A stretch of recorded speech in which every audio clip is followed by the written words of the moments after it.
धर्मपुर गांव में सरोजनी नाम की एक औरत अपने बेटे पवन के साथ रहती थी। सरोजनी का पति उसे कई साल पहले छोड़कर जा चुका था। अब उसका एक ही सहारा था, उसका बेटा पवन।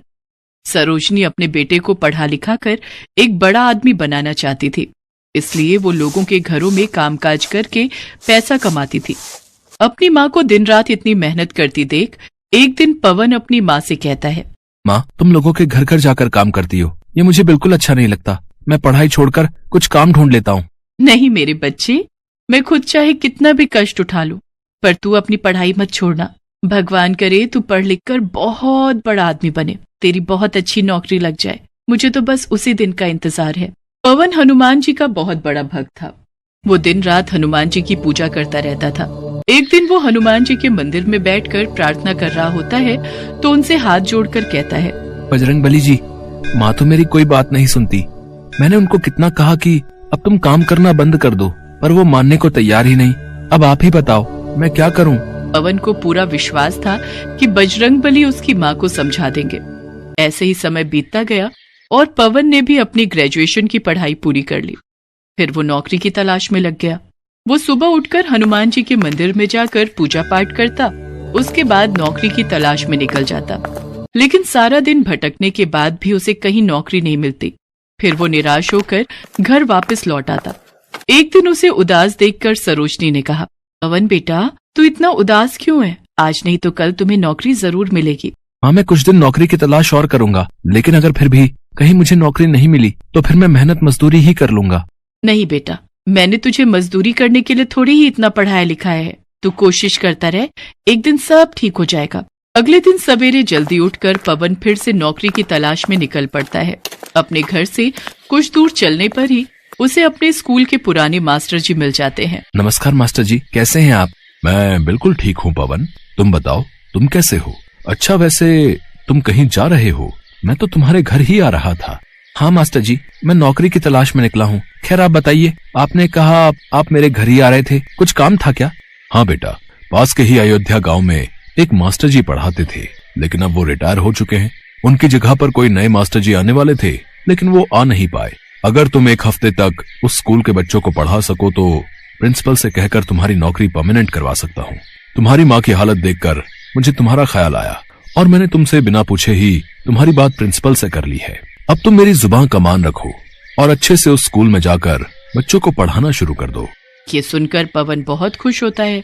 आपका बहुत बहुत शुक्रिया मास्टर जी, पर क्या आप मुझे बताएंगे कि वहाँ केवल एक हफ्ता ही क्यों पढ़ाना है? बेटा, वहाँ और भी बहुत से टीचर्स आएंगे, लेकिन जो एक हफ्ता अच्छे से बच्चों को पढ़ा पाएगा केवल उसी की नौकरी पक्की होगी। समझ लो, ये तुम्हारा इम्तिहान है पक्की नौकरी पाने का। जी मास्टर जी, आपका बहुत बहुत शुक्रिया। इसके बाद पवन घर आकर अपनी माँ को सारी बात बताता है। सरोजनी ये बात सुनकर बेहद खुश होती है। फिर वो बजरंगबली के सामने हाथ जोड़कर कहता है, हे बजरंगबली, मुझे ये परमानेंट सरकारी नौकरी दिलवा दीजिए। मैं उम्र भर आपकी सेवा करता रहूंगा। अगले दिन पवन ने अपना इंट्रोडक्शन प्रिंसिपल को जाकर दिया। उसके बाद प्रिंसिपल ने उसको क्लास में पढ़ाने के लिए भेज दिया। क्लास में पहुंचते ही सभी बच्चे पवन मास्टर जी से कहते हैं, गुड मॉर्निंग टीचर। लेकिन तभी वो कहता है, बच्चों, गुड मॉर्निंग नहीं, राम राम कहा करो, इससे भगवान राम तुम्हारे सारे काम बना देंगे। बच्चों को नए मास्टर जी बहुत अच्छे लगते हैं। वो सारा दिन बच्चों को रामायण सुनाते रहते और उनको सारी चौपाइयां याद करवा देते। ऐसे ही एक हफ्ता बीत गया। फिर प्रिंसिपल क्लास में आते हैं। तभी सब बच्चे राम राम कहकर उनको वेलकम करते हैं। उसके बाद प्रिंसिपल उनसे पूछते हैं, बच्चों, तुम्हें मास्टर जी ने क्या क्या सिखाया, कुछ बताओ। तभी सब बच्चे एक एक करके प्रिंसिपल को रामायण की चौपाइयां सुनाने लगते हैं। साथ ही सभी बच्चों को सारी की सारी रामायण मुख जुबानी याद हो गई होती है। ये देखकर वो हैरान होकर कहने लगते हैं, अरे मास्टर जी, आपने तो कमाल ही कर दिया। इतना तो हम कई सालों तक नहीं सिखा पाते जितना आपने एक हफ्ते में सिखा दिया। आपकी नौकरी पक्की हुई। आपका ऑफर लेटर मैं आपके मास्टर जी के हाथ भिजवा दूंगा। आप अपना सामान लेकर आ जाना। अगले दिन सुबह होते ही मास्टर जी पवन के घर पहुंच जाते हैं और उसका दरवाजा खटखटाते हुए कहते हैं, अरे पवन, अरे ओ पवन, दरवाजा खोल बेटा। तभी दरवाजा खोलते हुए पवन बाहर आता है। अरे आप, नमस्ते मास्टर जी, अब इतनी सुबह सुबह कैसे आना हुआ? आइए, अंदर आइए। पवन की माँ चारपाई पर लेटी हुई होती है। नमस्ते बहन जी, क्या हुआ? आपकी तबीयत कुछ ठीक नहीं लग रही। हाँ मास्टर जी, पिछले 1 हफ्ते से माँ बहुत बीमार थी, लेकिन अब उनकी हालत में काफी सुधार है। मुझे माफ कीजिएगा, इसी कारण मैं स्कूल में पढ़ाने नहीं आ पाया। ये सुनकर मास्टर जी हैरान रह जाते हैं। अब ये तुम क्या कह रहे हो? उस स्कूल के प्रिंसिपल ने तो मुझे तुम्हारा ज्वाइनिंग लेटर देते हुए कहा है कि तुम्हारी नौकरी पक्की हो गई है। ये सुनकर पवन हैरान रह जाता है।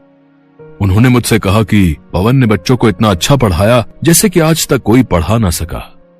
लेकिन मैं तो वहाँ गया ही नहीं, मैं तो यहीं घर पर रहकर माँ की सेवा कर रहा था। ये कैसे हो सकता है?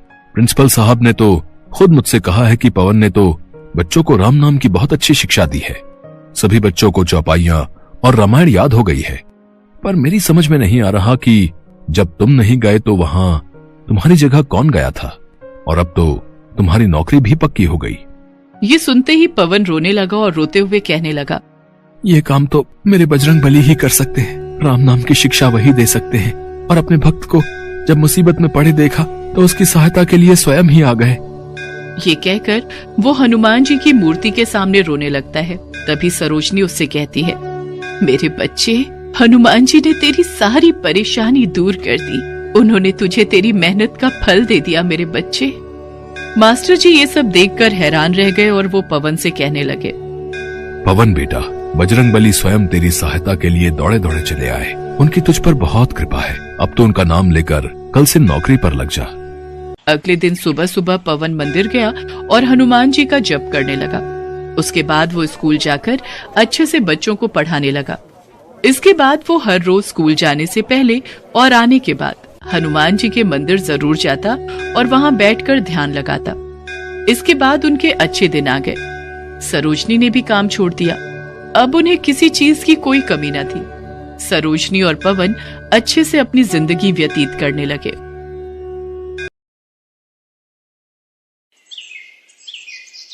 जय बजरंगबली, आपकी सदा ही जय हो। हनुमान जी, आप सदैव अपना आशीर्वाद मेरे सर पर बनाए रखना। आपका नाम लेकर ही मैं अपना पानीपुरी का ठेला शुरू करता हूँ। आप मुझ पर अपनी कृपा यूं ही बनाए रखना। आओ आओ, बढ़िया ताजी स्वादिष्ट चटपटी पानीपुरी खाओ। ऐसी पानीपुरी आज तक नहीं खाई होगी। 10 रुपए में 20 पानीपुरी, सस्ती और खस्ता भी। आओ आओ। पानीपुरी का ठेला, लच्छू पानीपुरी वाला। मेरे ठेले के सामने एक नया ठेला लग गया। भोला पिछले कई सालों से पानीपुरी का ठेला चला रहा था। वो हनुमान जी का परम भक्त था और रोजाना हनुमान मंदिर में दर्शन करते हुए वो अपना ठेला लेकर काम पर जाता था। भोला ने अपने ठेले पर भी हनुमान जी की एक फोटो लगा रखी थी, जिस पर वो रोजाना पानीपुरी शुरू करने से पहले हनुमान जी को पानीपुरी का भोग लगाता था। भोला को ऐसा करते देख सामने नया ठेला लगाने वाला लच्छू जोर जोर से हंसने लगता है। ऐसा तो भाई पहली बार देखा है? हनुमान जी पानीपुरी खाते हैं। कैसे बेवकूफ लोग हैं जो भगवान को पानीपुरी खिलाते हैं। देखो भैया, तुम यहाँ नए आए हो, इसीलिए अपनी हद में रहो। मेरा मजाक उड़ाने की कोई जरूरत नहीं है। अपने काम से काम रखो। मैं तुम्हें कुछ नहीं कह रहा। इसका मतलब ये नहीं कि तुम मुझे कुछ भी बोलते जाओगे। ऐसा है, अब यहाँ मैं आ गया हूँ। अब मेरा पानीपुरी का ठेला ज्यादा चलने वाला है। तुझे तो मैं कुछ ही दिन में यहाँ से तेरे हनुमान जी के साथ गायब कर दूंगा, समझा? लच्छू बदमाश टाइप का आदमी था। उसके कई बदमाश दोस्त थे जो खाली समय में उसके ठेले पर आकर मौज मस्ती करते थे। लच्छू जो पानीपुरी बनाता था उसका तरीका बहुत ही गंदा था। ये बात किसी को भी पता नहीं थी। ये काम वो चोरी छुपे करता था। भोला अपनी पत्नी ममता को इस बारे में बताता रहता था। ममता, तुम नहीं जानती हो, वो नया पानीपुरी वाला लच्छू बहुत ही गंदा इंसान है। वो ग्राहकों को गंदे पानी और पुराने मसालों से बनी पानीपुरी खिलाता है। ये बात कोई ग्राहक नहीं समझता। सबको बस सस्ता दिखता है। इसी वजह से मेरे ठेले पर ग्राहकों का आना बहुत कम हो गया है। सब लच्छू के ठेले पर ही जाते हैं। सुनो जी, बेईमानी की नींव पर खड़ी इमारत की दीवारें बहुत कच्ची होती हैं। देखना, ये लच्छू ज्यादा दिन टिक नहीं पाएगा। और आप तो अपने हनुमान जी पर विश्वास रखते हो ना, तो अपनी सारी चिंता छोड़ दो। भोला हनुमान जी का ध्यान करके सो जाता है। अगले दिन भोला जब अपना ठेला लेकर बाजार पहुंचता है तो उसके ठेले पर कुछ बदमाश आ जाते हैं। ओए, पानीपुरी खिला तो जरा, देखें तेरी पानीपुरी में कितना स्वाद है। जी अभी खिलाता हूँ, ये लीजिए। कल्लू भाई, पानीपुरी में ज्यादा स्वाद नहीं है। थोड़ा तीखा और मिला बे। मेरा दोस्त कई दिनों बाद आया है, इसे जी भर के पानीपुरी खिला। तभी 2 आदमी और आ जाते हैं और वो भी उन्हीं दोनों बदमाशों के दोस्त होते हैं। वो भी साथ में पानीपुरी खाने लगते हैं। उनमें से 2 लोग भोला के सिर पर मार मार कर बात कर रहे थे। भोला को ये सब पसंद नहीं आ रहा था। अरे आप लोग ये कैसी हरकत कर रहे हैं?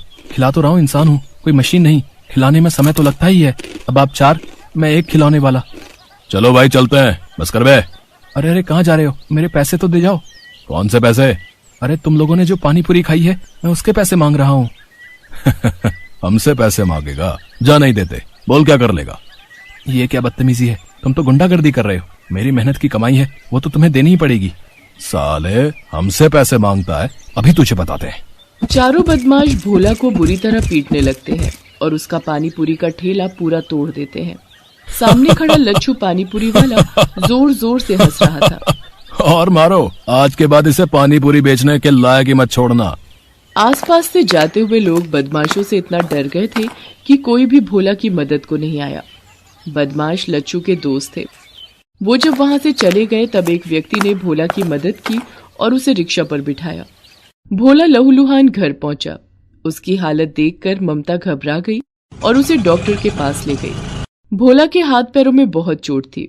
डॉक्टर ने भोला को कुछ दिन आराम के लिए बोल दिया। ममता, ये सब उस बदमाश लच्छू पानीपुरी वाले का ही किया धरा है। हे बजरंगबली, ऐसे पापियों को सजा क्यों नहीं मिलती? अब मैं काम पर कैसे जाऊंगा? भोला अभी ममता से बात कर ही रहा था कि तभी दरवाजे पर दस्तक होती है। कौन है? रुको, आती हूँ। अरे रतन, तू? प्रणाम दीदी, कैसी हो? अरे ये जीजा जी को क्या हुआ? ये चोट? तू आप बैठ, पहले कुछ खा पी ले, फिर सारी बात बताती हूँ। रतन, तुम तो कभी शहर आते नहीं हो, अचानक कैसे आना हुआ? बस जीजा जी, आपसे और दीदी से मिलने का मन था और मुझे शहर में थोड़ा काम भी था। ममता का भाई रतन गांव में रहता है। उसका शहर आना बहुत कम होता है। ममता भोला के साथ हुए हादसे के बारे में रतन को बताती है, जिसे सुनकर रतन गुस्से में आ जाता है। दीदी, तुम चिंता मत करो, अब मैं आ गया हूँ। मेरे रहते जीजा जी का काम कोई बंद नहीं कर सकता। कल से मैं पानीपुरी का ठेला लगाऊंगा।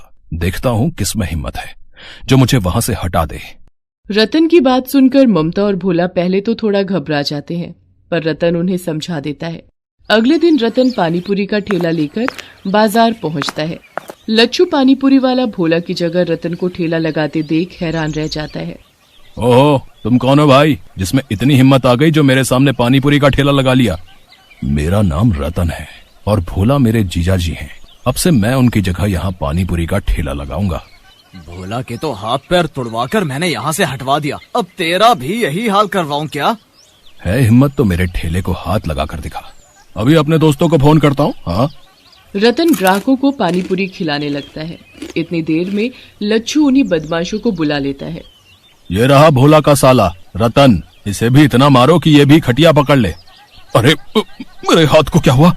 मेरा हाथ एक जगह पर रुक क्यों गया है? मैं इसे मार क्यों नहीं पा रहा? मेरे साथ भी यही हो रहा है। मेरे भी दोनों पैर जमीन से चिपक गए हैं, मैं तो हिल भी नहीं पा रहा। मेरे जीजा जी को तुम लोगों ने मारा था, अब मेरा ठेला तोड़ने आए हो। अभी तुम्हें सबक सिखाता हूँ, ये लो। रतन उन बदमाशों को ऊपर नीचे घुमाता जाता है। वो उन्हें कभी आसमान में उड़ा देता है, कभी जमीन पर पटक देता है।